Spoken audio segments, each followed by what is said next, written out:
All right. Yolanda Hipsky, Here. Mara Banks, Jason Broughton, Hello. Ruby Bravo, Joe Brito, Justin Chenault, Rupert Farley, Here. David Fouth, Denise Flatley, Here. Robert Fogg, Here. Glenn Goldsmith, Here. great. Larry Gross is online. Rebecca Heron, Michael Hoyt, Cassandra Jagru, David McLaughlin, Here. Ann Paulbacher, Tolanda Parker, Here. Ken Poe, Rodney Thomas, Alan Watkins, Here. Clinton Wells, Here. and Kevin Wilkinson. Here. All right, and Chair, we have a quorum. Excellent. Okay, the next item on the agenda is the approval of the August 13th, 2025 CTAC agenda. Do I hear a motion? This is Rupert Farley. I move to approve the agenda. Is there a second? This is Jason. Aye. All in favor? Aye. And any negatives? Agenda passes. Next item on the agenda is the approval of the June 11th, 2025 CTAC minutes. Has anyone had a chance to review them and would like to make a motion? This is Rupert Farley. I move to approve the minutes. Is there a second? I'll second it. And we have a first and a second to approve the minutes of June 11th. All in favor, say aye. Aye. Any noes? McLaughlin abstains. I wasn't there. I abstain also. We have two abstentions. Excellent. Okay, with that, with two abstentions, the minutes get approved. Madam Chair, do you mind if I close the door? That's an excellent idea. Thank you very much for bringing it up. No, it's not just you.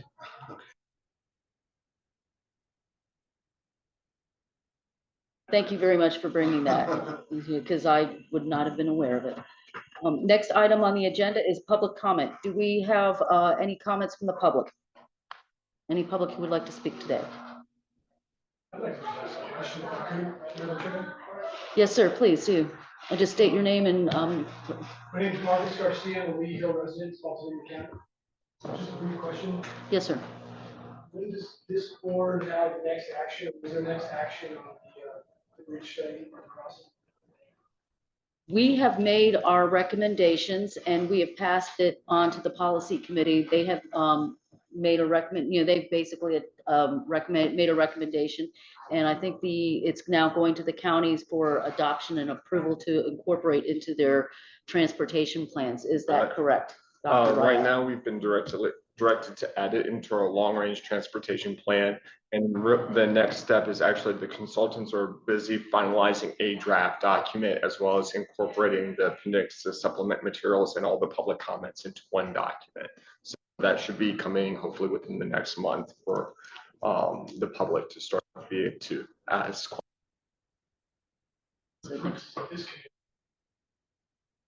Okay, thank you.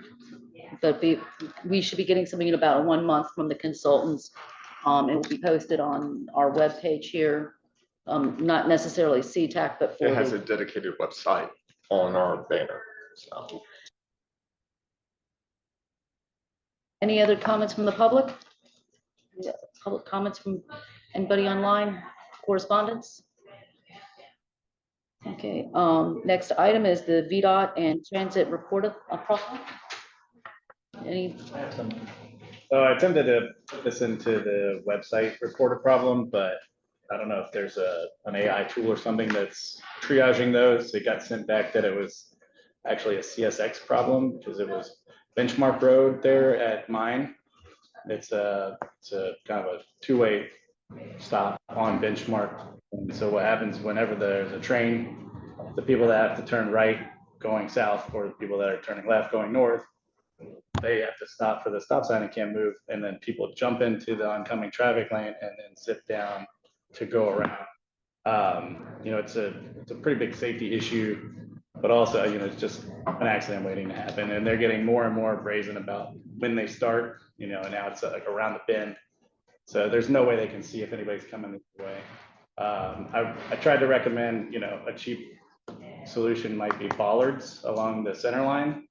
just to keep people from, at least the least crazy of the people from crossing the lines, they can bend over and fold down while people drive over them. But yeah, I got kicked back. So I don't know, just because I mentioned the railroad, it seemed it was like, nope, this is CSX, not us. So I figured I'd bring it up here.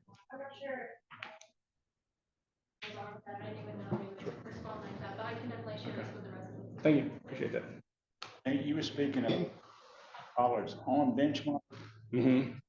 Yeah, just along it's a double yellow, so right along that, just to keep people maybe 100 yards back would be sufficient. Like I said, they're getting more crazy about when they jump in, but if there's some kind of obvious, other than the law, some kind of obvious, reminder that it's not okay. Interesting. I got one, the new post light, Route 2 and 17, been getting a lot of people complaining that, going south on Route 2, that light stays green forever, even with there any traffic, so everybody else is just sitting there. So I don't think, maybe the trigger ain't working or something. I think that signals included our current pipeline study, so. All right. It hadn't been the same since they paved last fall. Been a little different since then. There's something that's just the opposite, actually. At the intersection of South Gateway Drive and Route 17 in Stafford, generally, if you were going, I guess you could say north or, well, not really north or south, but into the shopping center or onto Sanford Drive, the light for, let's say, 90% of the day allows 3 vehicles to go through, which unfortunately prompts about 8 or 9 vehicles to go through red lights, since they felt that they were shortchanged and didn't have the opportunity to go when they were sitting at the intersection. And there is one other kind of strange thing along Route 17, between I-95 and Route 1. I don't know if it was because of the extremely warm temperatures we had, but where there are seams in the asphalt, they're now probably about good 5 to 6 inches tall above the road. So it's like having around 4 or 5 different speed bumps as you're driving along. Are these seams running with They're the running road or perpendicular? They're perpendicular to the drive path. So is it like bad underground boring maybe? That Sometimes road I- hasn't been paved in ages, but it's never been quite like this before, and it wasn't like this until just recently this summer. Interesting. Actually have a kudo. Great Spring, right off of mine is getting repaved, which is just wonderful for me. So you send all of those people my love in every single possible way. Sunflower. Yes. And send an e-card if that's still a thing. Regarding the electronic reported problem, interactive mapping, I was outside of our area and saw a problem in another VDOT road. And I actually went to that site and I because of these meetings, and I posted it, and it worked really well. I think it's so I just wanted to say that it's like, even if you're outside of the Fredericksburg area, but if you're inside Virginia, it's still, you can, and if you see a problem, you can still post it, while somebody's driving. We won't talk about while we're driving. Okay, all right, anything else for the VDOT transit report a problem? I did want to mention in regard to the thing that Clinton said about benchmark and mine. There is a railroad project along with VDOT already planned for that intersection because of the fatality that happened there. I don't know whether it's going to address that or not, but there will be cross arms put at that location that will cross all the way across the road there. Oh, really? On Mine Road. Oh, on mine, well, yeah. Yes, so that somebody can't do what that person did and run around the line of cars cross old tracks. Yeah, this is the north-south direction on benchmarks. I don't know whether any of that they're gonna be doing there will address anything that you were talking about, but that would be a good time to talk about it in case anything Right. done at the same time. So Kyle, the resident engineer, would know that before they get into the nitty-gritty of that design. Right. Yeah, I was, my goal was, if there's something simple that can be done, I know money is tight everywhere, but Well, I think those that's, plastic bollards, I would assume, are relatively inexpensive. putting those new cross arms in is in excess of $1 million. Yeah, just put some of those across benchmark and be all right. All right, any other VDOT report of problems that we need to bring up, discuss? Okay, next item is action of discussion items, and the first one is the CTAC 2025-26, and this is something I'm bringing up. So this sheet was included in the package, and let me just preface this by saying, in the past year, this group has worked very hard on the river crossing project. We've heard a lot of, different ideas, and different, perspectives. I definitely appreciate the history that Joe Brito brought to the table. I appreciate the Rupert's comments about the need for transportation for pedestrians and bicycles, alternative routes. And I really appreciate the effort that Al took to bring all the ideas together to try to find a solution that also reached out to Spotsylvania, so that if sometime in the future we can expand that road needs to expand to Spotsylvania, we can do that. That leadership is in combination of this group, but also to Tim's leadership for this group for the past year. And I think we need to, you earned those cupcakes we had at the last meeting. I just wanted to put that on the table. And I really appreciate it. I hope I can do the same job from your example that you gave us already. But in the upcoming year, I sat back and I thought, okay, we've finished up the river crossing project as to the best I think we can do at this stage. We're in a wait and see pattern. What are we going to do next? And so first thing I did is I looked at the bylaws.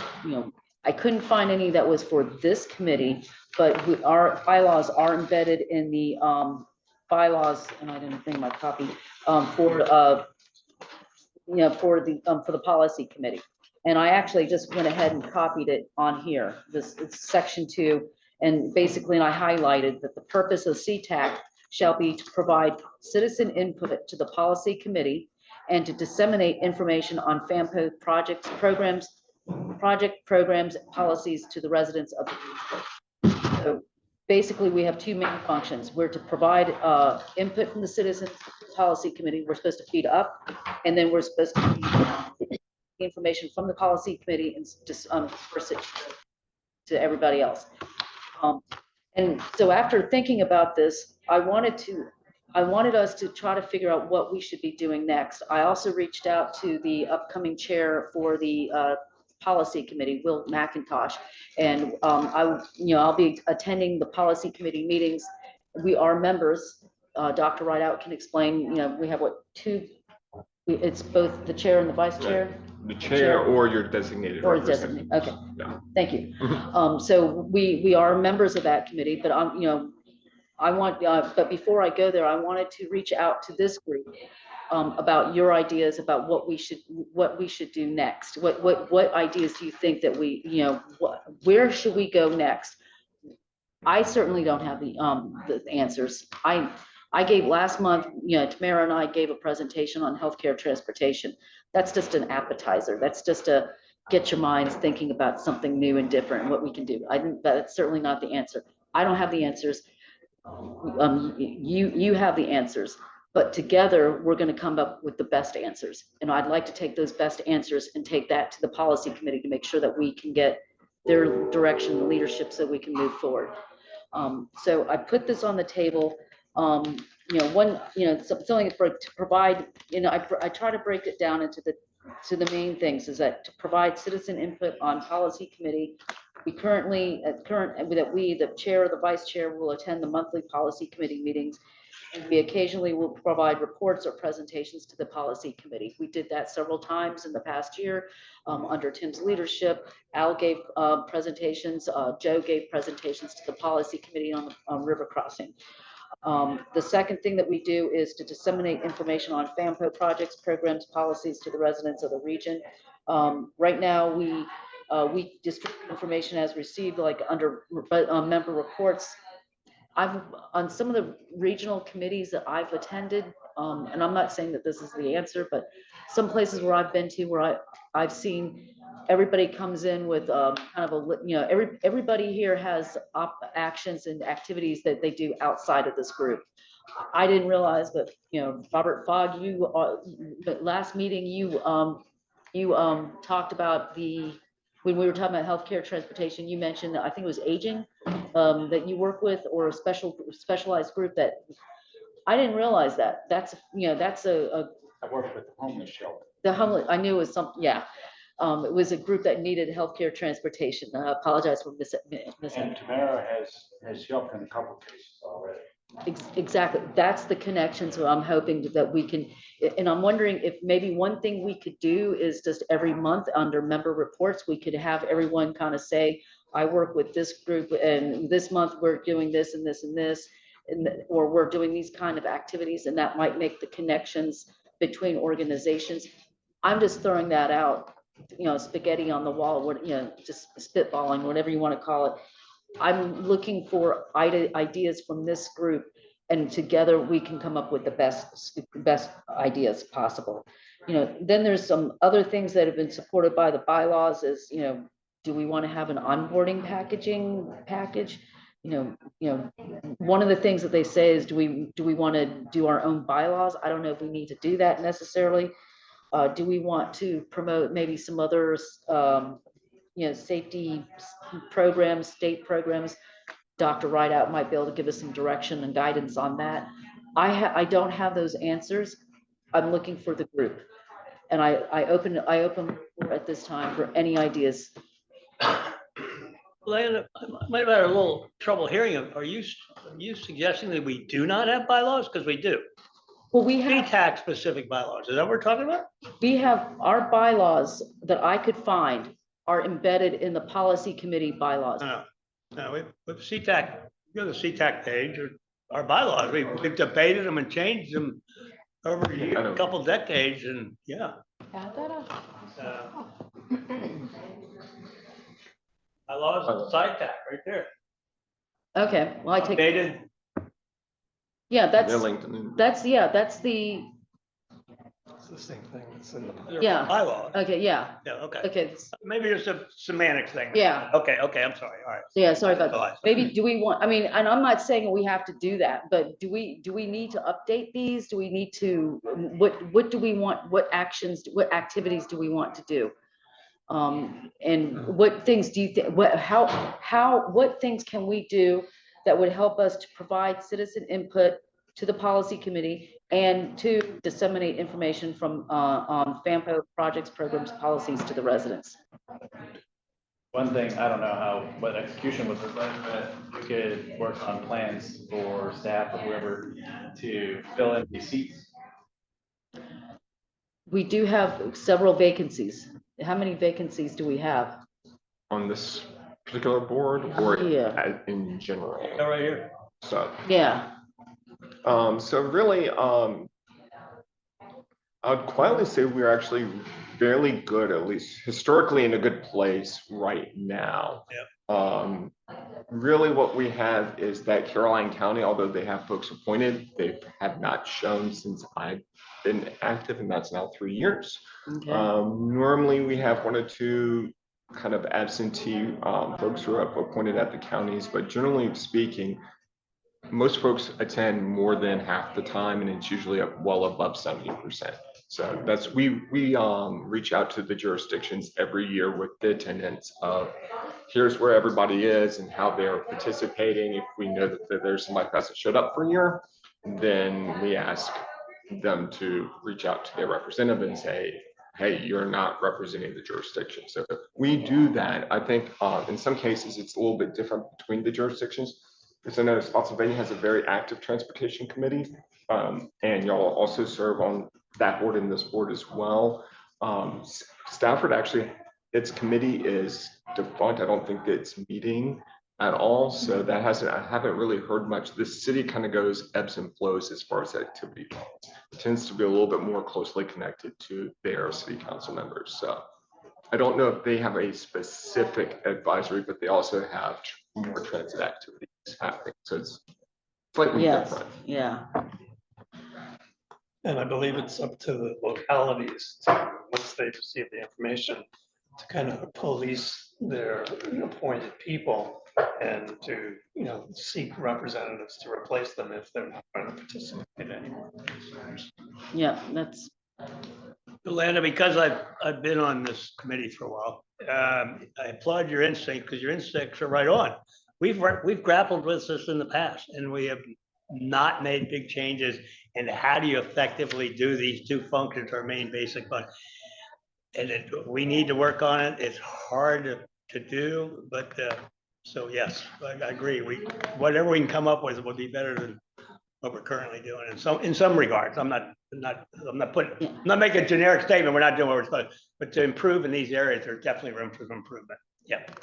and it may be just as simple as making connections, as something as like, and I'm gonna, because it's the only one I know, Mr. Fogg, but between you and Tamara working together, that connections, that we have a transportation issue here, and it's affecting this and this and this, and then somebody says, well, how about this? Or even just if there is an event that, just an activity that a group is knowing, that you can spread that information. I don't know.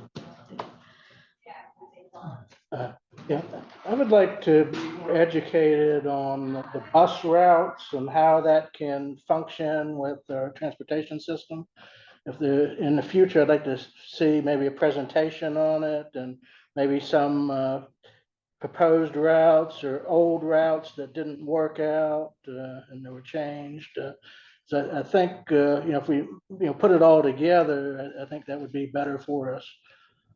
So are you thinking, routes and just the actual routes that we have actually going on right now, and ones that, because they are, you're right, they are changing. They, during COVID, they, ridership obviously dropped, and I know that there was some, a lot of bus, transit systems changed their routes to reduce them, things like, is that what you're Yeah, talking about? exactly. I think Maybe a way to prioritize that? I just want to see the routes and what worked, what didn't work, what they might propose, for changes. And I think, we need to look at all, modes of transportation. And we haven't really, looked at the bus routes too much. And we can incorporate that with other Omni Ride and other things, and where they're located, and the slug system, and VRE, and just kind of put it all together as a multi-model transportation. Is there anybody now that is coordinating, like you said, between those different organizations? Yeah, yes. So so they've just gone over with new transit routes for the city and Spotsylvania within the past year. So the last couple of months, they've actually been operating new. Stafford County, I think they're going to roll out their new routes and route changes at the end of the year. I don't know why that was not done currently, but they had reasons for that. I can always look in. I can also reach out to Fred to see anything else. We haven't really done a lot with OmniRide. That's probably a more interesting one to kind of see their services and items, because they've been expanding kind of like their service throughout the region, particularly post-COVID. I think Fred is back up to normal ridership.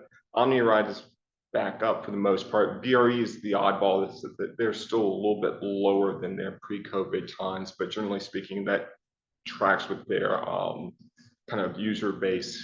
And I'm trying to think, what was the other one? OmniRide. Oh, and the slug system, they work out of our office, GW Ride Connect. So that's an easy request to make, because they'll provide all the information if you're curious about that. So if we could see like maps and so forth. And and maybe even get numbers of, how many people ride this route and that. Actually, we've So- been tracking that information.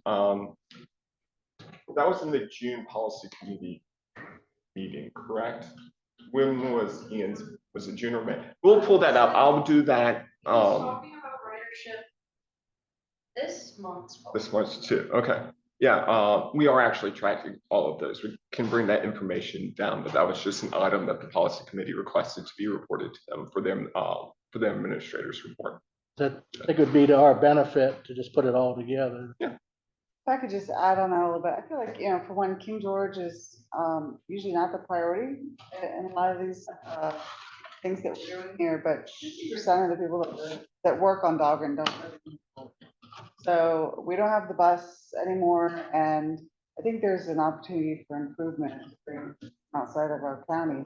That 60% of the people in Dahlgren are 18 or top 3 or 51. Denise, you are the only representative from King George right now, right? Yeah, that's, it'd be nice to get some, to get you a friend. Well, I don't know that that's a circular argument. We don't have a lot of influence, so there's not a lot of interest. I don't know if having more people show up here is necessarily going to strengthen our Your position. So, if I may real quick. certainly. So we're actually in an interesting position because I'll speak at least from the MPO side.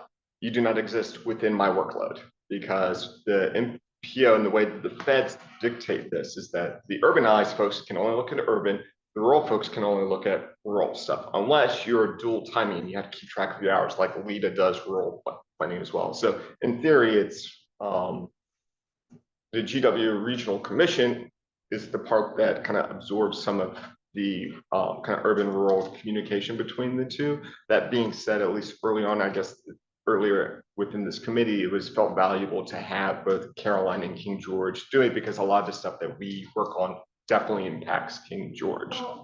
But with that, I also want to note that we've recently established a Rural Transportation Technical Advisory Committee.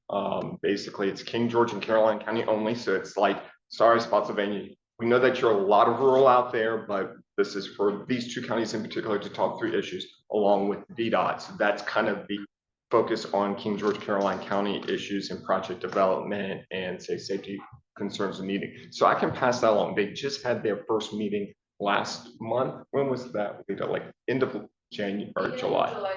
Yeah. Also, I would say on because that's again, not the MPO, GWRC, but for transportation tab on the main website, there's rural technical advisory.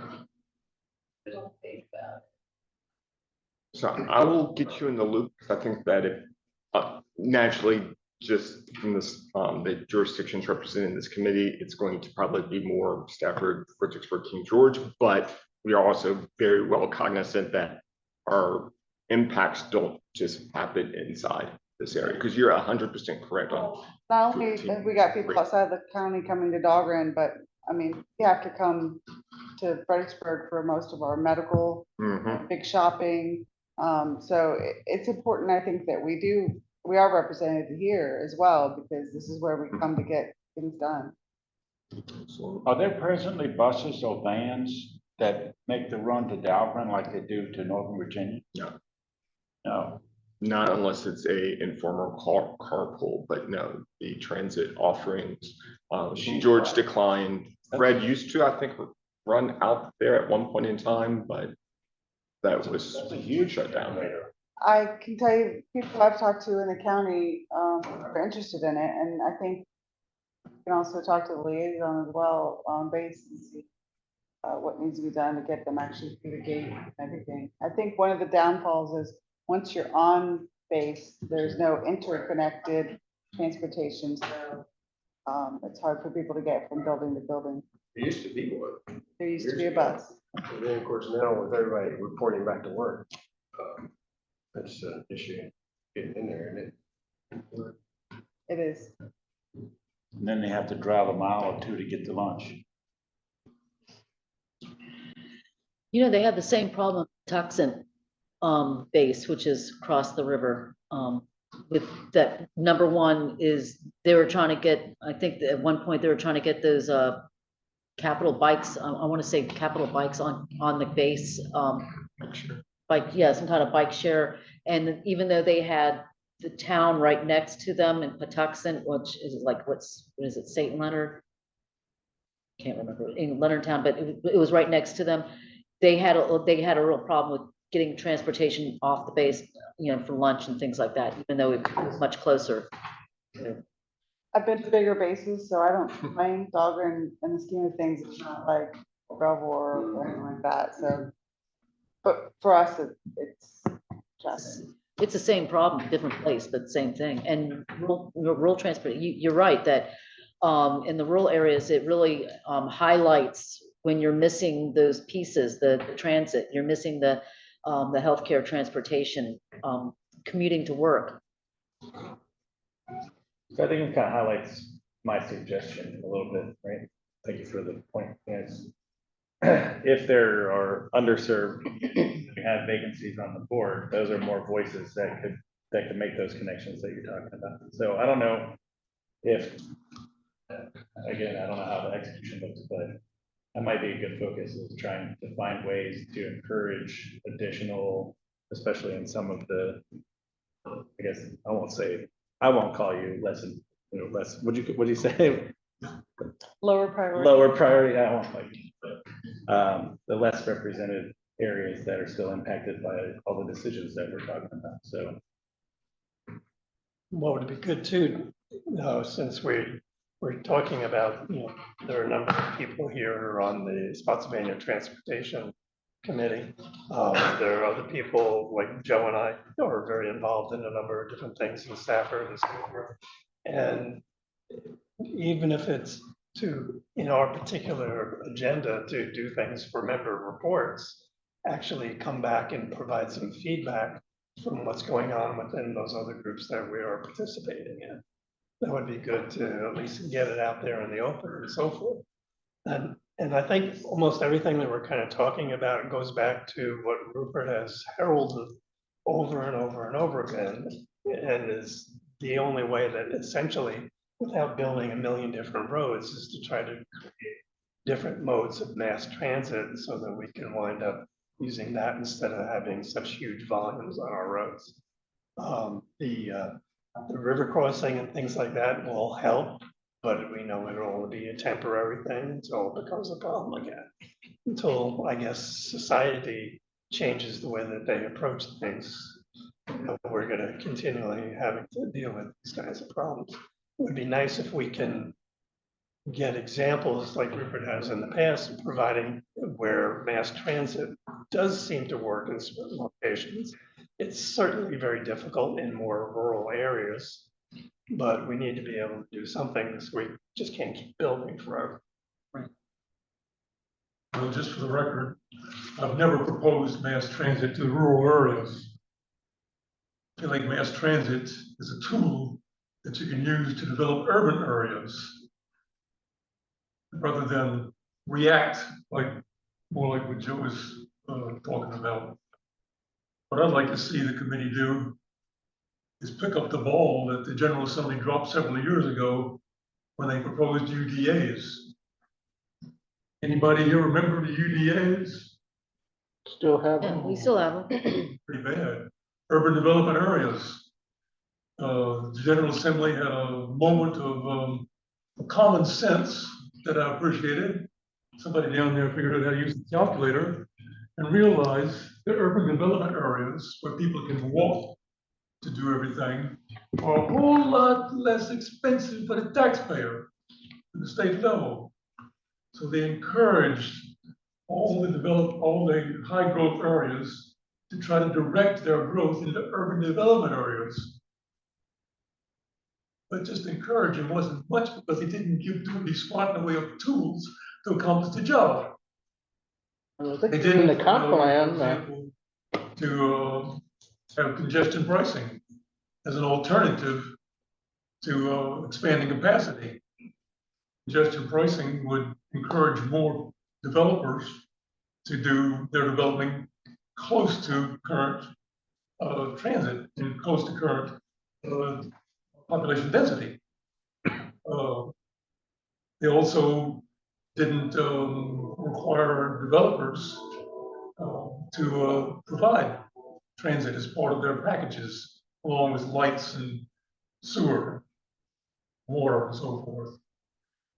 There was a couple of things, one of them, of course, on the federal level, they passed laws back in the 50s. The road building lobby managed to get laws passed in the 50s that didn't allow congestion pricing. So you need to go to the federal level to get that law rolled back. On the state level, trying to tell the developers that they need to pay their own way, that needs to be done at the state level. None of this can be handled at the local level, but we can suggest and encourage FAMPO and all the other metropolitan transit area developed areas to pressure the General Assembly to go back to the drawing board and pick up where they left off, the UDAs. Yeah, we did. There's definitely UDAs, and that's a definitely strong planning tool that's used in Virginia. I think I was looking at the comp plan for Stafford. I think they have them. Yeah, but and their data centers are proposing to be put in there. Yeah, it's like four dwelling units per acre is a minimum density, and the FAR, I can't remember what it's supposed to be for non-residential commercial uses. My question is Dr. Rideout, you know this better. It's not VDOT, it's the names, the Intermodal Office Planning Office. WAPI, that's it. Office of Intermodal Planning and Investment. Yes, WAPI, I like that one. Do they do grants for? They do grants for the urban development areas. Is that? This is getting more planning more so than what but not that I am particularly aware, but that could be just another arm of what they do. Normally, they are more of a data and analysis and rulemaking body for the Secretary of Transportation. So yeah, because I looked at their webpage. I don't know who the people to call and contact. You probably better than I do. But I looked at their webpage and I did see some things about grants, and I don't, just to implement the ideas of UDAs, and then also I think to build up on them. I know just enough to be super dangerous, so don't take anything I said, except for face value. But I would like to know, I would like to hear from somebody who knows more than I do on that to see if that's something that we could send to our leaders. Maybe our local governments might want to consider some, a grant to implement it, because I do agree with you. Urban development areas is a strong tool, and I'm a planner from decades now, and if you want to preserve the rural areas, you got to have higher density. You got to, growth. As the county attorney for Albemarle County told me one time, growth is like air in a balloon. If you push it down, it's going to go out. If you push it this way, it goes up. It has to go up, but then you save everything around, and that's what we need with. That's why urban development areas are important. That's why transit is important, because that's how we all connect it all together. Don't mean to ramble on here, but soapbox. To kind of piggyback on, we're asking things that we'd like to focus on. So the entire reason that I started with CTAC was I have a really big investment in connectivity, connecting people to all aspects of the city areas that they're living in. And I don't want to jump on Dr. Rideout's bit that we'll be getting to, but I'm really interested in increasing bicycle connectivity within our existing infrastructure as we can do it. I mean, I realize that multi-use paths are largely the responsibility of developers and other areas, but VDOT owns all of the roads in Stafford County. And it's pretty easy to take 3 feet and stripe it out. Or if you're, in the denser urban areas, Rita had showed me some heat maps as far as traffic. So I know there's already studies looking at what speed variances are within individual areas. And it's pretty simple, again, since VDOT owns those roads, to drop, to designate an area like bicycle super highway where they're, like a cyclist can actually troll down a road and have a legal right to not be in the gutter. These kinds of things encourage people to not congest or congest the roads, congest all this other stuff. And when there is a coherent map of these things, your average cyclist from an amateur to, you know, and a little kid all the way up to a ranked professional can look at the map and go, okay, this is how I get to Giant without getting run over by an 18. And I mean, our focus has been elsewhere for the last year, obviously. But if we're just throwing out stuff that I would love to have serious discussions about, that's one of, I realize that there's a whole committee that is their whole lives, but we're talking about transportation as a whole. And again, picking back off, you know, especially like North Stafford is a lot more population dense. There's a lot more industry. So why can't that be something? I want to add to that, there's a number of data centers that are being built all over the area, and they're going to be running power lines, gas lines, and water lines. And I think we have an opportunity to look where those lines are and to see if we can put trails on it. Because I think in the future, I think there's going to be a demand for electric bicycles. And it's going to get very popular now. And That's the reason why we're not seeing many here in this area, because there isn't a whole lot of trails. You go to other areas and they're all over the place. And I think that's what we really need to look at, is if they're going to be clearing out paths, easements for these power lines, water lines, gas lines, and whatever, that there's opportunity there to, while the ground is disturbed, to go ahead and put a path down. What are you calling a path, though? Are you calling? Like a 10-foot wide. Has it got to be asphalt? It doesn't have to be at first, but we got to start somewhere, you know. If they already graded it and cleared it, then it's pretty easy to put something down. Well, our current regs, I put that all on the developers, right? Whether or not they're going to make that a multi-use path. I don't know how far up the hill we could push that rock, Right. but set some sort of requirement for them to actually do that. It can be suggested, because they're looking for public support. And right now there isn't a lot. And there's a lot of money into it. When land is selling for $650,000 for a raw acre next to the landfill, there's a lot of money involved in that. So I think we can cash in if we put a little pressure on them. I would say looking at the data centers is actually a pretty good idea. I'm going to say one asterisk because I happen to be living where they're proposing one of them. Is that they want the data centers to be contiguous and self-encapsulated for security reasons. So they are not going to be willing to put, say, a multi-use path or transportation infrastructure through their acreage or lots. That being said, they're not necessarily completely encapsulated where you can't put it along the side of it with a buffer and a couple of the other items. So that pressure has to be done early on in the site plan proposal, so that the city can say, we want to maintain, I don't know, a multi-use path and access along the river, because we know that we might want to do it along the river, and therefore you need to build this in and shift your structures, because normally they have to have setbacks from the river anyway. Multi-use path is usually considered to be harmless to that, and so put it in.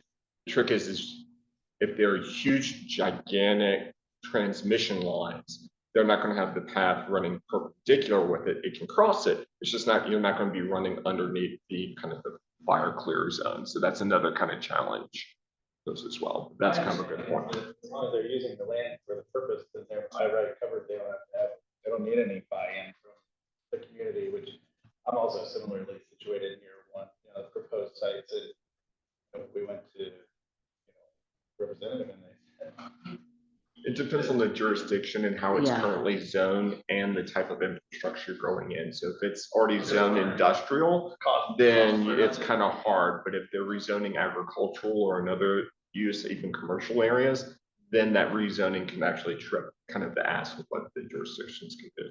I'll even go one step further. I work in Prince William County. I don't know if y'all heard, they had a rezoning that was overturned by the courts for data centers. But in that application, the data center, they were trying to make their application more acceptable to the leadership. And so they proposed a very large segment of a trail, of a nice trail that they actually dedicated that, or they were going to dedicate it to the county to build, to connect a major trail. But, it's now, it went to the court, the judge flipped it over. So now we're just waiting for it to be appealed, and we don't know if we'll get our trail, but There's Bob was one there. in During the- Chantilly, the data center that has a trail. Yeah, this was in Prince William County, the digital gateway ones that you just Google it, you'll find it, but I mean, that was a pretty significant win for our Parks and Rec department.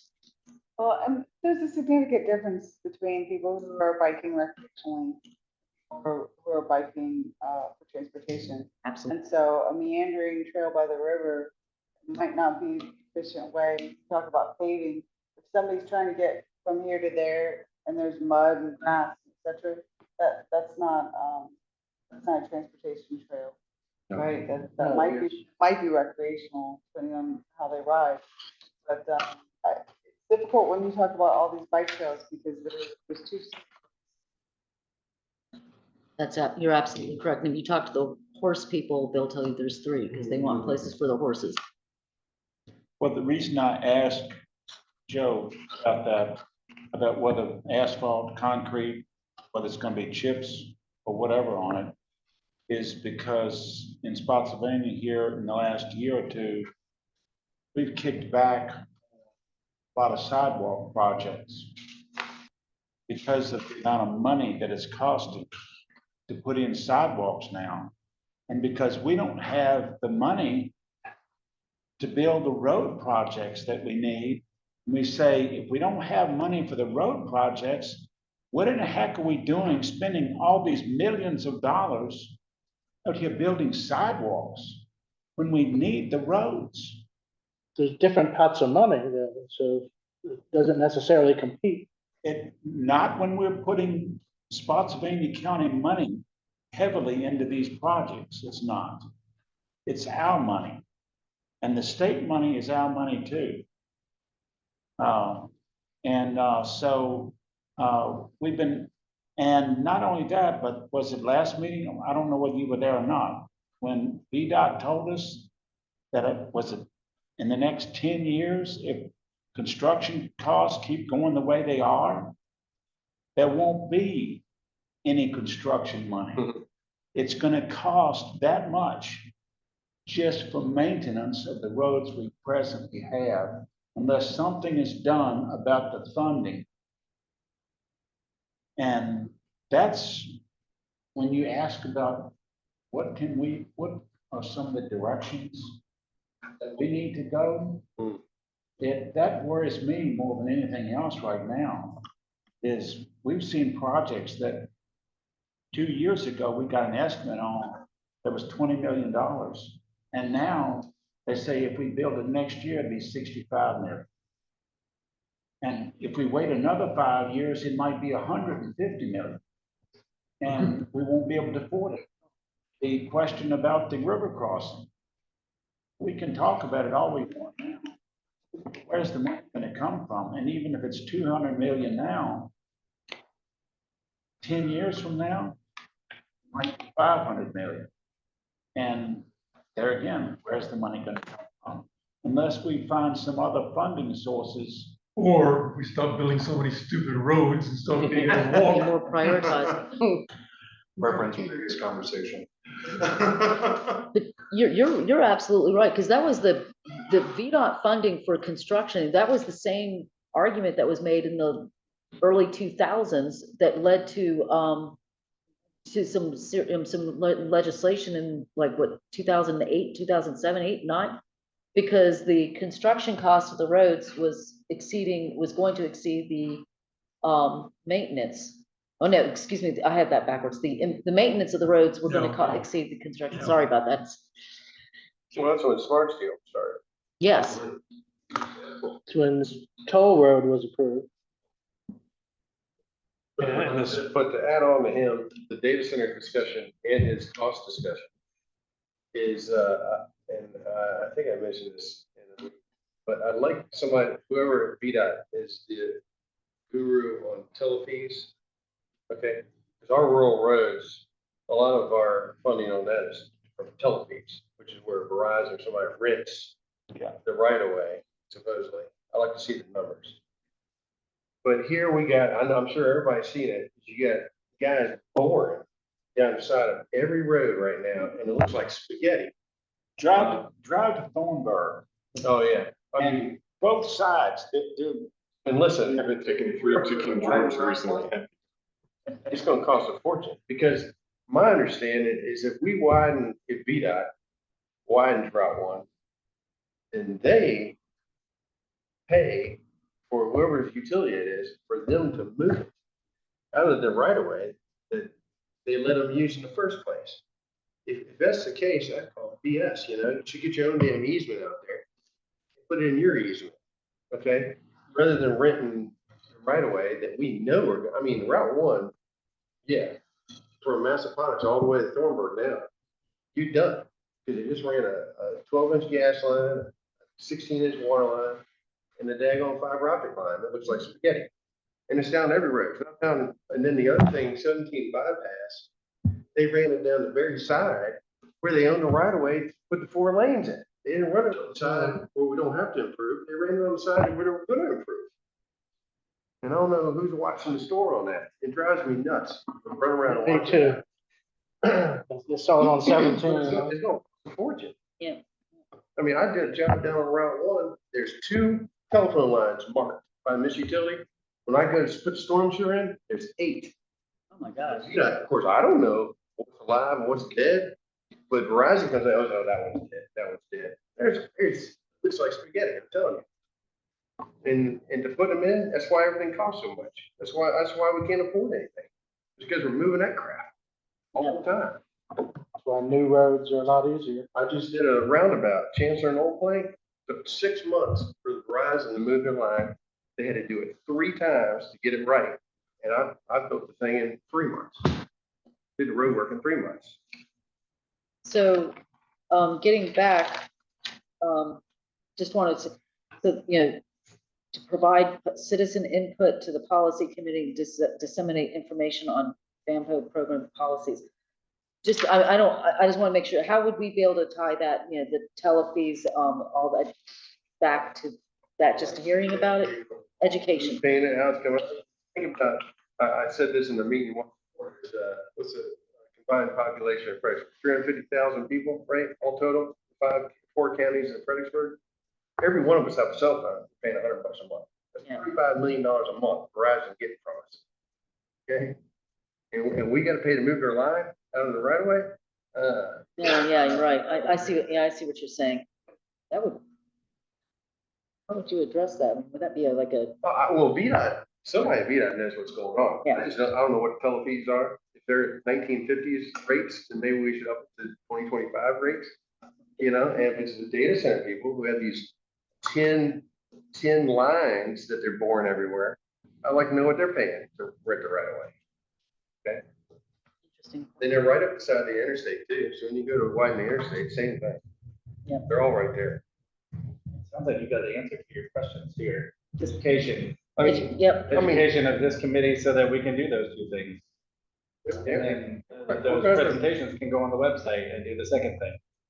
Yeah, I'd like to talk to the state General Assembly people. They come here every once in a while when they want to show the RTA. And But we need to have come to Jesus meeting on how we're gonna fund this stuff. You can't just sit around and just keep kicking the ball down the road. Yeah, this has been a discussion that I know it's VDOT's had since at least 2000 that led to legislation, and maybe something else that we could lead to. Some red top.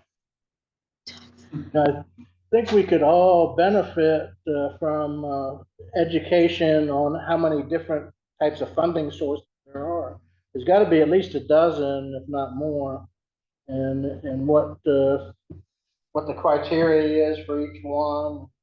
And maybe even this group can put together a grant proposal or something. Well, yeah, so I did that presentation, how our roads funded a couple of months Right. ago. Do you want to kind of, I don't want to say revisit that exact same thing, but do you want to build upon, have you seen, want to look at the grant proposal items? Yeah, there's Fairly, just a number of grants out there, state, federal. well, if it's here, it's your smart scale projects, which the district grant fund, as well as the high priority corridors, and that's just getting the roads on that. Like Garrisonville Road is not an HPP corridor road, but it has some big issues. But that's Route 17, 95, Route 1, Route 3, done. Not even all of Route 3 is considered a either. And then on the federal level, I mean, you have the old raise grants, some of the old bill grants. A lot of that is changing, and we're still just trying to figure out what's going on that level.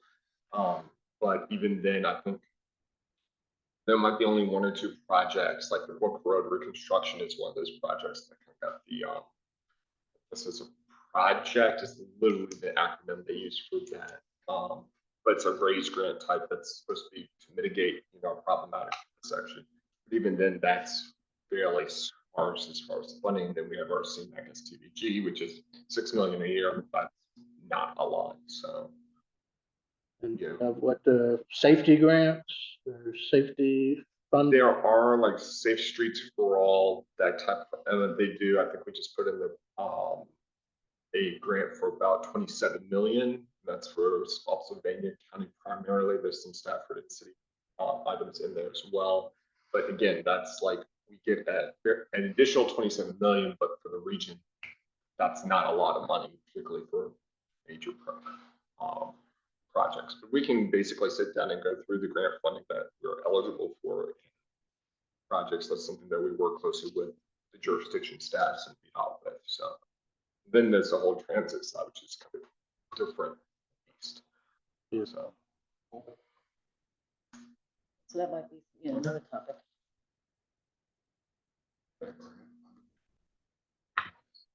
It is getting close to 7 o'clock, and we still have several items on this agenda.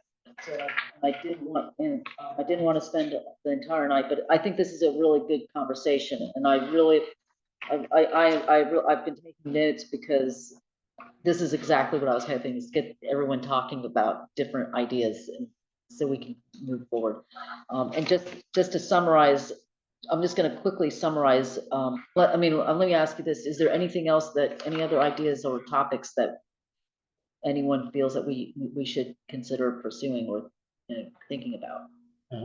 Connectivity. Got that already. This is what I have so far. We talked about the active transportation committees, Spotsylvania and Fredericksburg. We felt that there was a need for education on bus routes, what works, what didn't work, incorporate with OmniRide, VRE, the slug system, and just tracking some of the numbers. I also have information about the Rural Transportation Advisory Committee. We had a discussion about that. There was, just that we were concerned that, King George County has low influence, and we need, in our rural counties, and Caroline County too. I'm going to throw that because of the way that we're structured, but we felt there was a need for that. I heard, we need to find ways to encourage to help the underserved communities. We need to also look for examples for mass transit. We need to pick up the ball where VDOT dropped off with the urban development areas and look at the grants, and Dr. Rideout's gonna look at the grants. Connectivity was mentioned multiple times, so I just wrote it one time, we need to learn how to connect people with, greater bicycle connectivity, multi-use paths, shared use paths. We need a coherent map of all the bike routes and all the points of connections. I also heard data centers, the potential for the data centers that are going up everywhere in Virginia. I know I talked about the Prince William County project, but the power lines is another option. We talked about VDOT, the telefees, and the fact that they're the tele fee rents that we pay, that they have the right of way, but then when they move, we have to pay for that. So they're getting double bonuses almost. I'm wondering if that's something, I don't know if that's something like more at the state level, but it's still, you're I like to right. understand how. Issue here and make it grassroots go up. Yeah, exactly. So that would be, which led to, we need to have an education on the telefees, RTA and funding sources, and look at the number of grants, state, federal areas, and do a review of the grants. Is that, did I capture everybody's comments? Good. Sounds like about 2 years worth of work. Good, 6 months. That's cool. We'll get it done in 3 weeks. Okay, good. I will take my notes, I'll draft them up and I'll send them to John, and so we can talk about it, because this is what we need. We need to, we got our bylaws, and we got to figure out the two purposes. We got to figure out how we feed the people above us, and we got to figure out how we feed the people below us. All righty. Next item on the agenda is CTAC and the Bicycle and Pedestrian Committee. Actually, it's discussion and revision of Oh, member reports. I'm Yes, so sorry. I could collapse it. So I'm going to take the lead on this because we've gotten comments in the class, both members on this committee as well as Ian, that the member reports are starting to consume almost more time than the actual meeting. And so there was a kind of a request both from Ian and the staff level to kind of trim that down, because that's staff resources, as well as other folks who have time constraints and not necessarily being able to do a 2 or 3 hour meeting for each one of the CTAC meetings. So it was a proposal, if there was any interest or desire to go back and revise kind of our internal house rules. It's not actually it's not actually a section in our bylaws. We kind of made it not bylaw thou shall. This was encouraged to try to keep to. And so I was bringing it back before the committee to say, do y'all want to revisit this? Because we have heard, I know that Ian has made a comment on that in staff time. So, Yeah, we already agreed that 20 minutes was reasonable. So what difference is there now? Just a 30-minute discussion period? Sounds good to me. but this is what it currently is. So, Now, does that mean it's 50 minutes on a particular topic? Yeah. awesome. This also isn't something that's in the bylaws, I think. It's Yes, just correct. guidelines, guidelines. Yeah. It's a handshake thing, right? Mhm. Do we want to discuss incorporating it into the bylaws officially? I mean, I don't know. That That really might- got a good chance as a test, because it went out right away after I said. That might be a good I'm one, happy yeah. to incorporate it as- I think we spent a lot of time trying to hammer the specific details. Same. If anything, it's conservatively too long. I'll second that motion. All right,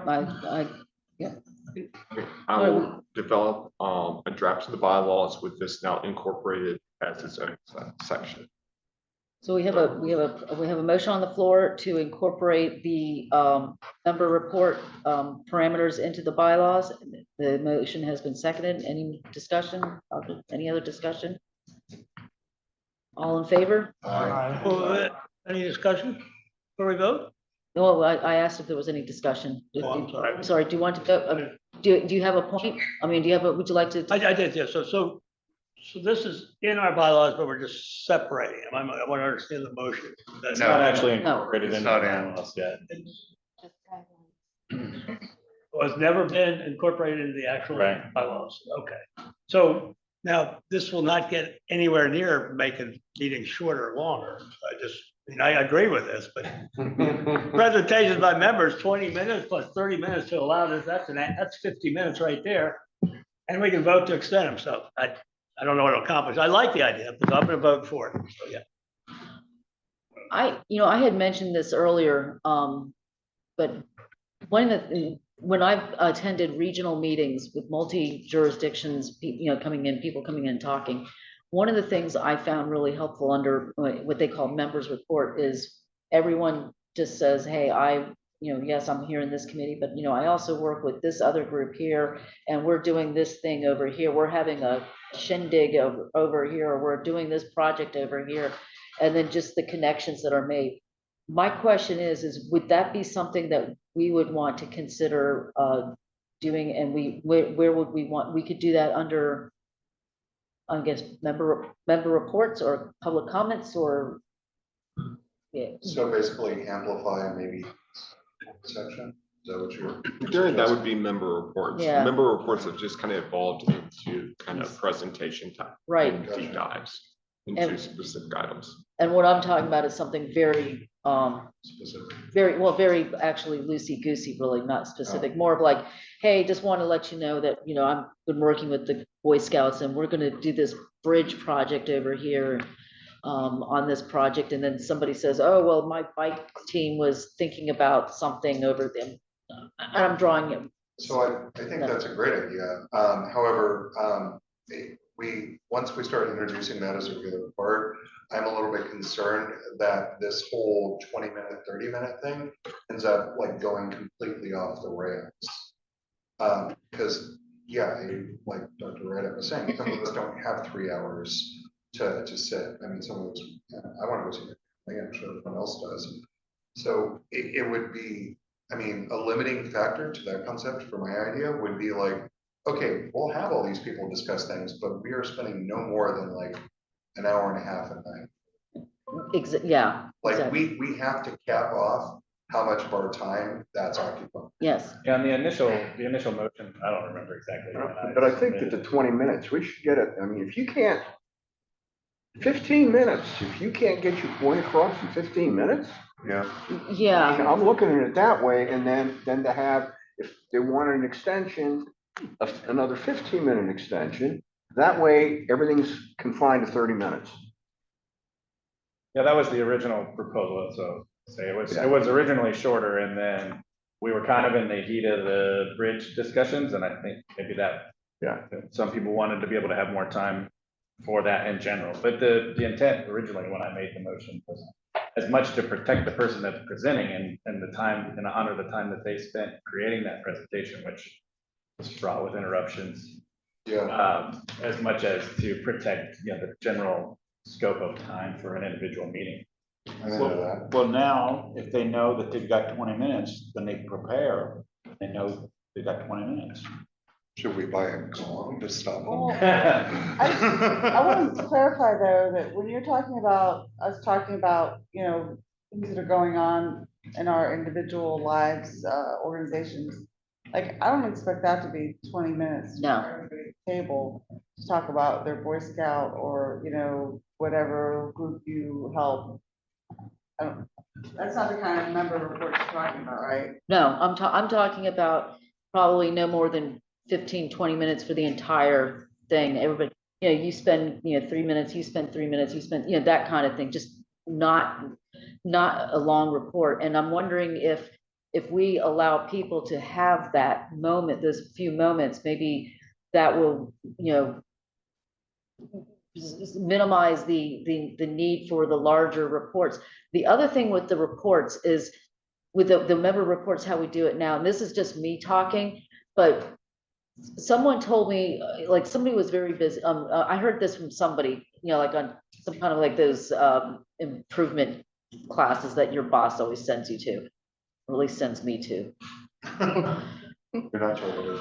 But anyways, Yeah, they said they said, if you have a really super good idea, and like, let's like an angel person, like one of those, they trying to help startup companies. And somebody comes up and goes, I got a great idea. I got a great idea. And he goes, if it's a really good idea, if it's that great of idea, write it on the back of a business card. If you, and they go, but I can't put it on the back of a business card. Then you need to rethink your idea. You need to consolidate it down to just the bottom line. And that becomes a more effective statement than a longer statement. Yeah, I was just thinking maybe make a designation that, a member presentation is more in line with, I think, pulling all that data together concisely, that's a presentation. A member Yeah. report is a blurb. Right. Yeah, I had some trouble trying to figure out where to shoehorn it because. Yeah, it that wasn't really presentation public has to go through John and it has to be on your agenda. Actually, Otherwise, Right. most You don't have it. have, you No, don't have I a snuck presentation in. like that, right? I am main purveyor of all this, and I think if we do put this in the bylaws, that we should call it Al Watkins containment rule. I thought it was Well, Yolanda and Tamara. But the difficulty with being when a presentation is going on is that always winds up being discussion during the midst of it. So, it's kind of hard. I mean, we're not keeping two stopwatches on how much did the presenter speak and how much was the discussion that took place during the presentation. So that's winds up being really difficult. I'm just speaking about that. And as far as Dr. Rudd was just about to say, I have generally snuck an awful lot of stuff into member reports that wasn't presented a week in advance, just because literally I think you got the idea that there was a tremendous amount of information that I was trying to put together. So, but I and everyone else I think would benefit from trying to keep everything, under the shortest amount of time possible. Just that many times when we were dealing with the river crossing, there was a tremendous amount of information to divulge. So unless we have major projects like that, maybe we'll avoid it in the future. Well, it can always be elevated to an action and discussion item. That's really where the place of to have the big things, and that is under the purview of the chair, because when we look at things of can we fit everything onto the agenda, fit everything onto the page, versus I would say something that comes in, the Friday before or Wednesday meeting, or after the agenda goes out, but before the meeting, where all of a sudden we do have multiple items or multiple individuals all kind of adding on to it, and it's already a full agenda. So See, he's looking at me saying that because it's not the Al, it's the Yolanda and Tamara.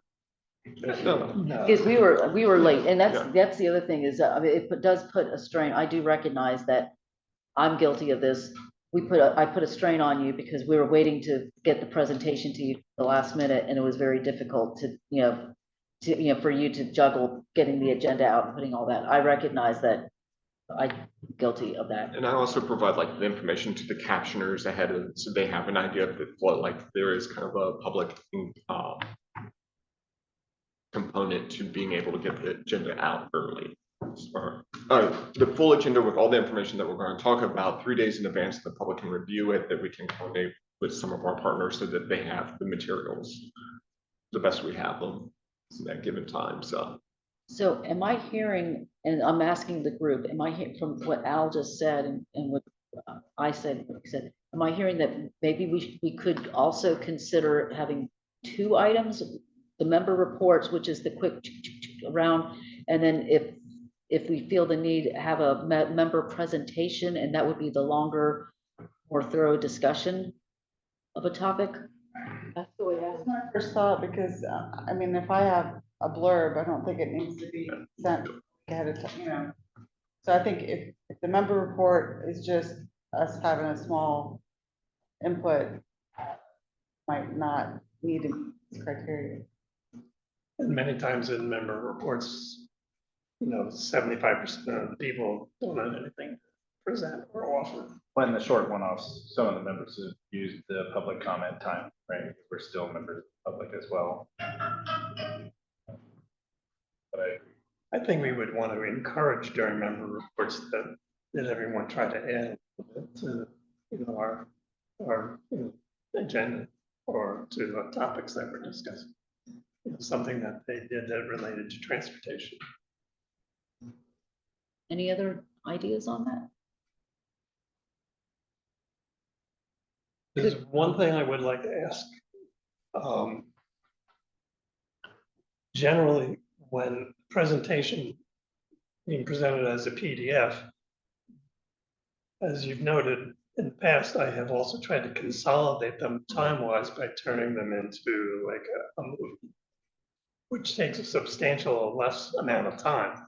And I have also, those instances, included whatever text that might be as dialogue within the screen so that a person would have the opportunity to potentially hear it.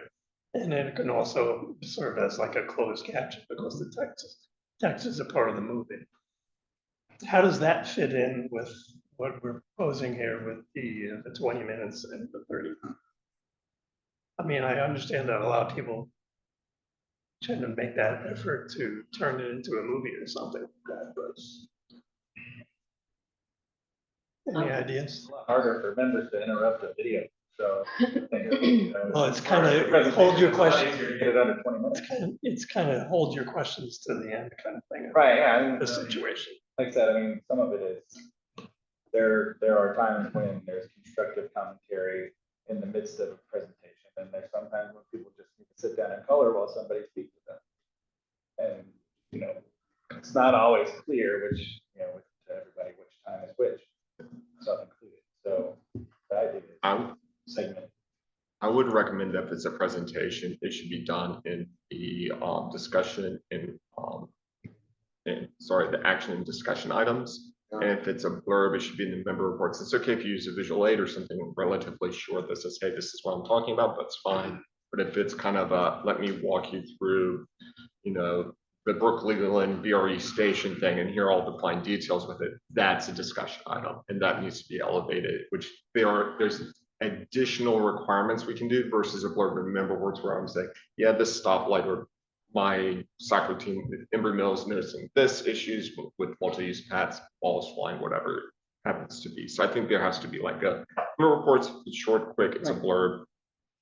Things have to be on presentations need to be elevated, action discussion items. So I'm gonna withdraw my motion. Sounds like we may be in favor of putting this language to change it to something else. So I'm gonna withdraw the motion to incorporate it as written into the bylaws and to vote. I was going to recommend, even with your actions, that I will put this into the bylaws to have a printed so you can sit down and read them 3 days in advance when I send out the next agenda items with the draft, and you can vote to approve them as they're written on the screen on the paper. I would also, I would also say that, like, for me, where it sits in the schedule is really irrelevant. What at least for me, I'm talking about is our night getting completely out of our control. So like where it sits, I honestly don't care. Call it, you know, bozo. And it's the bozo item, because, well, that's probably a bad example. But I mean, you can call it whatever you want to call it. I don't care. I care that we're not here until 4 after. Right. So, I mean, so that's it. I mean, I don't care Plus, where. the action item has a human touch, right, as far as scheduling considerations from both staff and chair. Are we now talking about considering this next? Well, we have we have a motion on the floor that was potentially withdrawn. It has Yeah, I just wanted to, I mean, it seems like the tide has changed a little bit and that people might have an appetite for different language, you know, more condensed time for this and, you know, in lieu of some other activity to, you know, those longer things. I'm gonna say, in the interest of time, can we come back and revisit this next meeting? Because I think this is something that probably does need to be discussed more, and it is 7:20. And I'll bring a draft example of how it can be incorporated, and we can have this as an action item. Okay, so that would mean, would you withdraw your motion and defer this item till, so we can defer it? Whatever. I'm Okay. happy to continue on and take a vote, or if we want to look, if the committee wants to look at it in more depth and maybe make changes before we incorporate it. Well, we have a motion on the floor, so in order to. Well, I withdrew it, or, well, You withdrew it, okay, so we withdrew the motion, so then is there a motion to defer any further action on this till next month? I think it's a good rule. I don't think we'll need it very often, No. but it's nice to have it there on the rare occasion that the situation comes up. Because I've been on this committee for years, and usually member reports in, 30 seconds a person, something like that. And like Alan said, 75% of people don't even use it. But it's good to have it here when we have an unusual circumstance like a river crossing, where we need to kind of keep things moving. Right. So I think it's perfectly reasonable to have it there for situations like that. So I'd like to make the motion, we go ahead and approve it. I would ask that we approve it amended. It's not a member's report, it's a member's presentation. I like the wording of it. I just don't think, if it's a member's report, that sounded like that was something a little bit different. Why don't we just create a new thing? Just say it's a member's presentation, and I like the language. Okay, so we have a motion on the floor to keep it, with a request to, amend the motion. We do not have a second. I'll make a motion to defer and refigure it out. I think we need to first act on the first motion before we can go on to the second one. Unless it's, Rules. unless it's a substitute motion. Or a substitute, yeah. I didn't quite understand the amendment. Well, it was a substitute motion, actually, was the correct. The second, the substitute motion was to, Revise and delay. yeah, defer it. Yeah, to delay it. Either way. Yeah, so, Delay, then revise, then read it back. yeah, defer it till next month. Second.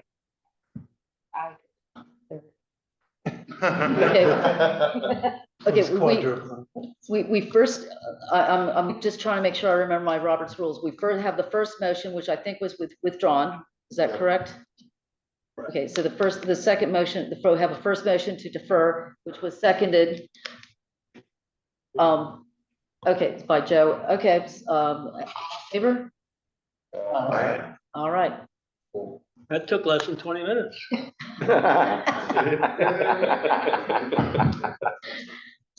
I'll go right quick with this next item. Just a heads up that FAMPO has other committees other than the CTAC and the policy committee. One of these is the Bike and Pedestrian Advisory Committee.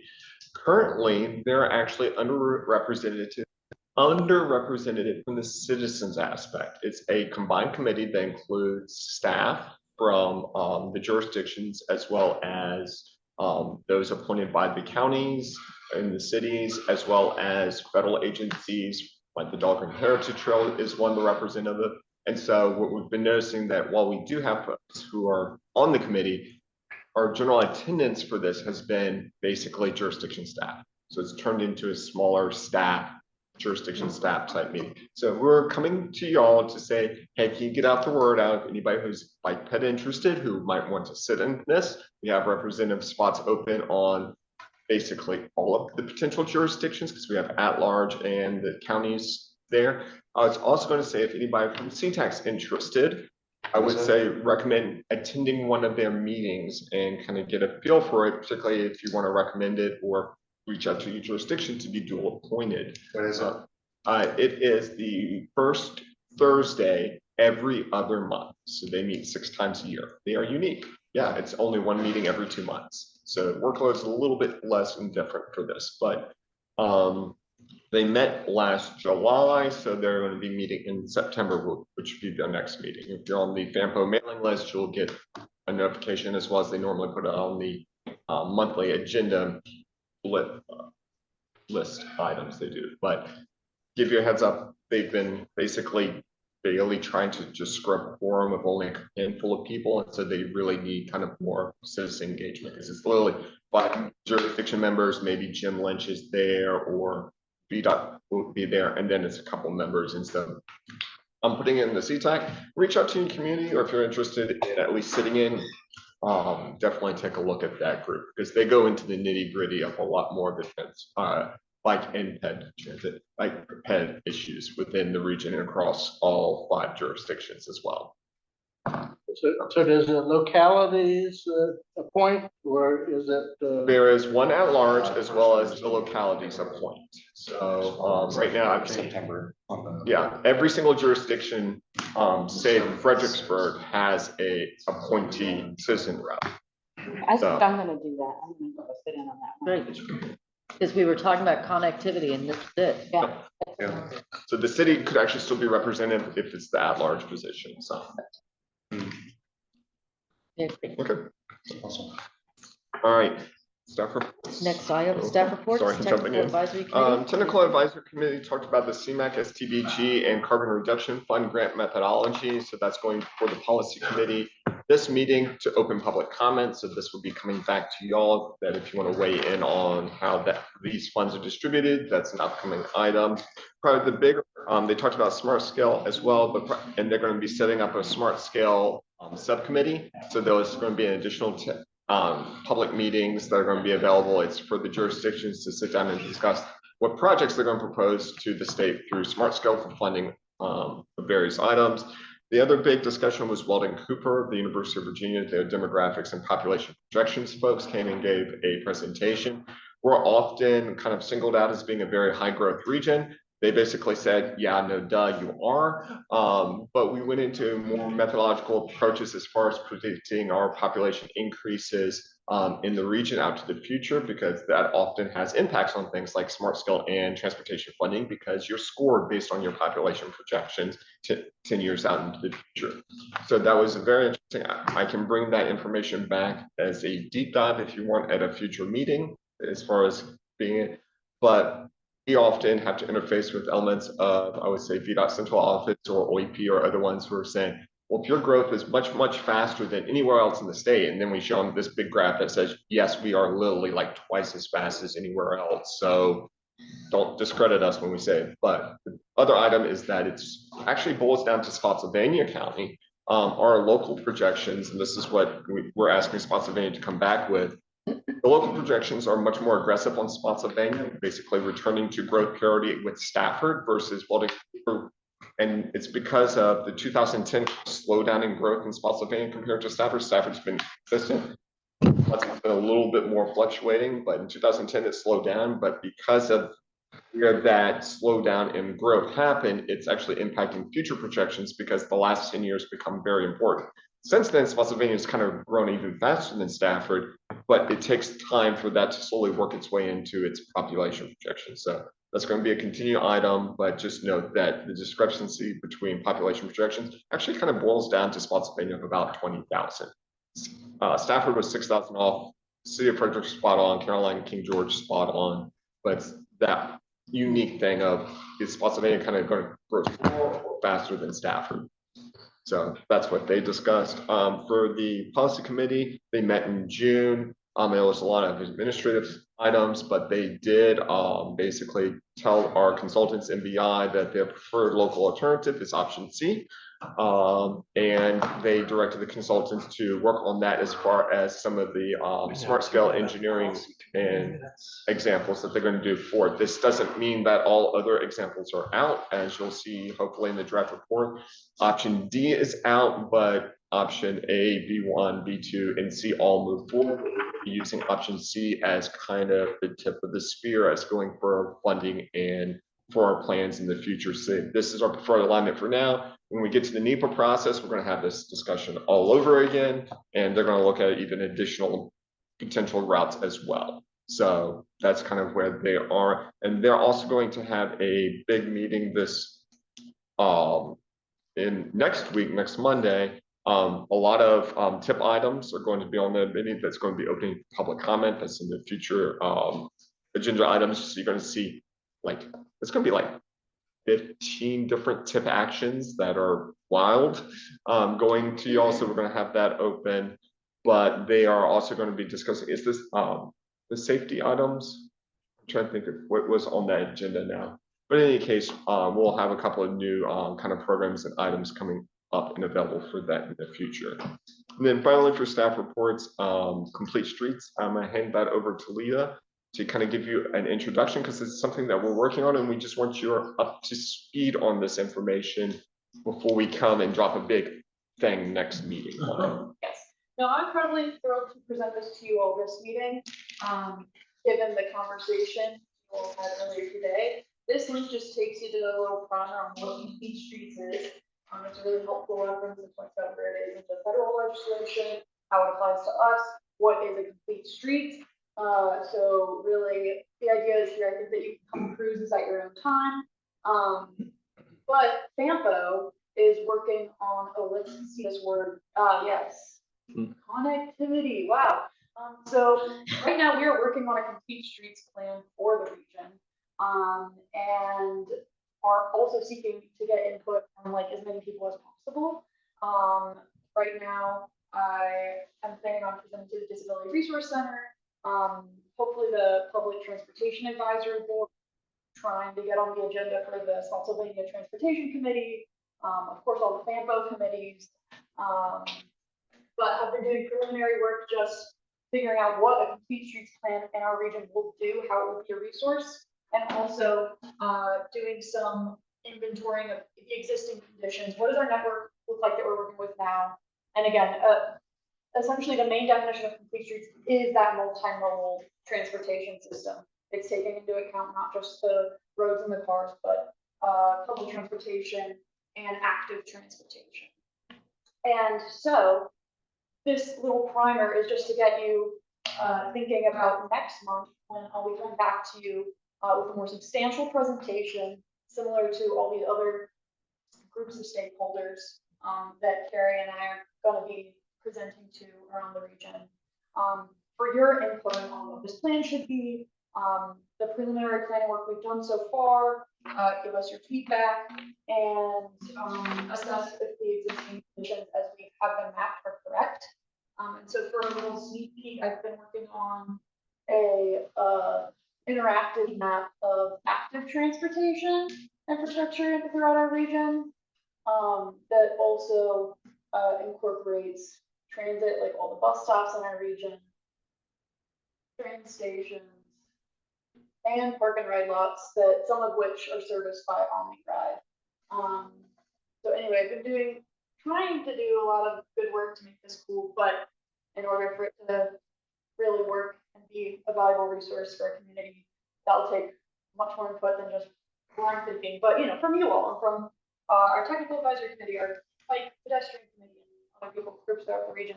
So just be prepared, because I will be presenting it next month, but also hoping to get some feedback from you all and your input on this as well. And kind of building on Robert's point, that costs are escalating. The core of this is, if you don't have the time or money to do it right now, you're not going to be able to afford to do it over. Like going back and retrofitting what you might cut out now is going to be infinitely more expensive to go back and kind of fix it, because we see that, you know, there's elements on roads, or even to the point of the interstates or exits, where they chopped off something because it was cheaper, and there's constant problems as a result, and the fix is now triple the cost of almost the original project. So this is kind of like, that is hopefully to solve, but we acknowledge that it adds a lot more to a project too.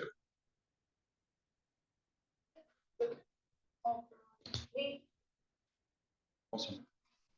Actually, I can give you an example of that in Stafford. When they did Route 17, there was enough right of way, but the problem was the existing road weaved in and out of the right of way, so you couldn't just build on one side of the road or the other. You had to do it on both sides. And Centerport Parkway is the same way. So they put it where it's the easiest to build, and instead of building 2 lanes next to Centerport, you're going to have to do 1 lane on one side, 2 lanes on the other side in some spots, and go back and forth on it until it's 4 lanes. Good points. Next item is, and that's any more. I look forward to the report, and it looks like it did segue very nicely from our earlier conversations. So, It's a win. Next item is member reports. We have no items. Public comment? Well, one thing I would bring up, because obviously I always do anyway. Sorry about that. The resolution to approve option C that was at the last policy board very clearly stipulated the parameters. For example, where the southern part of Celebrate Virginia ends, a 6/10 of a mile path, and then basically a 1 mile path that would curve to go east across the river and connect ultimately to, I guess, Tavern, was it Terrace? I don't remember what it was. It's actually that goes between the river. Well, the question I want you to think of, because it kind of stuck to me, is we actually have 3 different option Cs. There's the one that was created by NBI. There's the one that was created by CTAC, and there was the one created by the FAMPO staff as well. So I just started to look at whether or not those parameters that were set for the resolution and how they kind of impacted things, because one of the last things that NBI is supposed to do regarding the river crossing is do an estimate of what the cost will be to be able to, perform option C. But which option C is it? Because the prices are probably going to vary quite a lot depending upon which option C you were looking at. Because there's various different bridge lengths, there's very different roadway lengths, there's very different terrain that some of the different options travel over. So obviously the modification and the earthwork that would be necessary would, involve costs and so forth. How much of the tree canopy winds up getting impacted, stuff like that. So the question that I had is, well, depending upon which option C you're looking at, the prices would probably be quite different. So I didn't know if there was going to be like an itemized way that the MBI was going to look at it, or was there something that we should potentially put together regarding, what the different impacts would be financially, depending upon which option C was looked at. And we know obviously later on down the road that it's going to be during the NEPA process that it gets estimated and so forth, but I didn't have an idea really how MBI was going to be looking at it. Okay, well, the resolution was kind of specific. For the point of, they wanted to make sure it said if we connect this road to this road and along this general sweeping corridor, because it does allow, particularly because it wasn't saying we're picking this line, all these were corridors, allows for MBI and even future engineering efforts to say, hey, we found that the issue is solved here, we got to move here and whatnot to the line. What it does do is it definitely limits, it's not option B anymore because it connects differently. It's not option A anymore, although they are still on the table for the NEPA, that's still down the line. But it does allow their flexibility because now NBI is now going back and looking at it. And now they're looking and say, do we fit it through here? Do we fit it through there? And that's the reason why through the corridors, it was that, 250 wide corridor that they were kind of using. They are now looking for the path of least resistance and most efficient cost for that connection, because that is potential smart scale. They would be, I don't know how far that we're going to get in the itemized cost, but it's going to be a lot more granular as far as how they're going to be generating that. And so we're going to actually get hopefully the draft report earlier, but those engineering and application documents are probably going to lag a couple of months. Okay. So. And the last aspect of that winds up being the connection that was going to be the Commerce Park. Just questioning the amount of communication that's taken place with the owner of that parcel, 45W5E, who has, already submitted plans for their, storage facility units to be placed on the lot, exactly where the connection from Commerce Parkway to Celebrate Virginia is. No one knows. I don't know those details because that would be a local / issue at that point in time. Yeah, I don't even know if they've done. We do not do preemptive takings or impacts. Okay. So.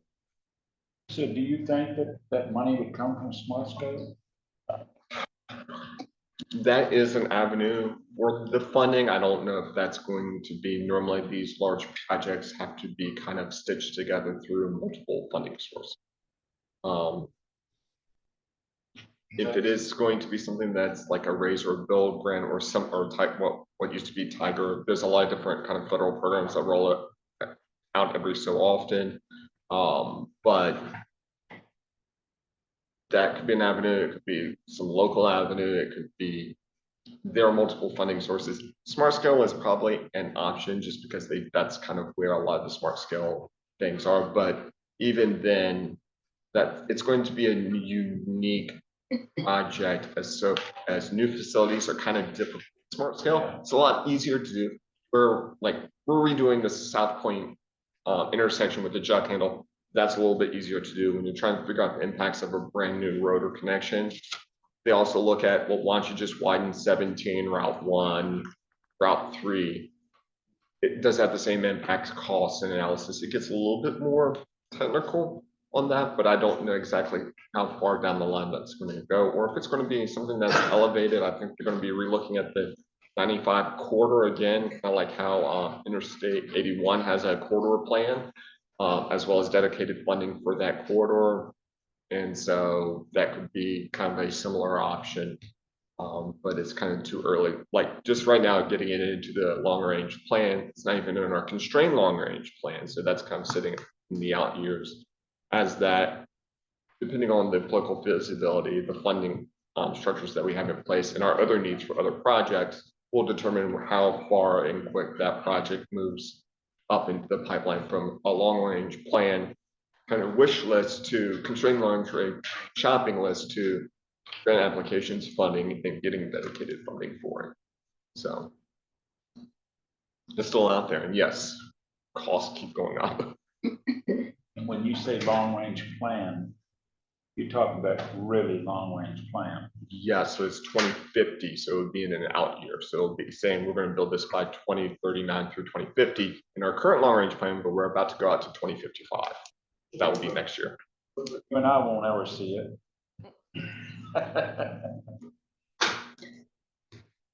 All right. No more public comment. Next item is We haven't done it, we're on. member reports. Okay, I'm sorry, I started jumping up in. Okay, any more member reports? Okay, next item is public comment. No public comment. No comment, I have nothing for the group other than I would love to meet my fellow Spotsy neighbors. Be careful on quorum. So 2 at a time. So, Yes, yeah, Has to officially go on the record, it's, yeah. your public meeting. And yeah. real. If we just walking, talking out of the side. It's still 2 at a time. Don't go, yeah, I would draw my. You can, you're just gonna have to. no more than Split. 10. And then, okay, next item is future agenda items. Again, just heads up that there's going to be a lot of tip actions. So you're going to be seeing those that are going up to public comment at our policy committee meetings. If you want to get a review, it's on their agenda. But it's like 12 action items, so be aware. And then we're going to be doing our future tip as well, coming this fall and into the winter. So it'll be the huge, big, long document, the list of everything that has to pass and go through public comment, all of that. So that's going to be coming up. And then Lita said that complete streets is going to be a future agenda item. I'll bring back the member presentations as another agenda item and kind of a continued discussion on what we want to do next. I'll also try to listen to this and listen to kind of things for, I think Joe said it was like education of the committee items, topics, so you can kind of pick and choose what you might want to. That works. I wrote some notes down. I'll send them Okay, to you. yeah. All righty. Next item is adjourn. Motion to adjourn. I second. All right. Meeting adjourned. Thank you.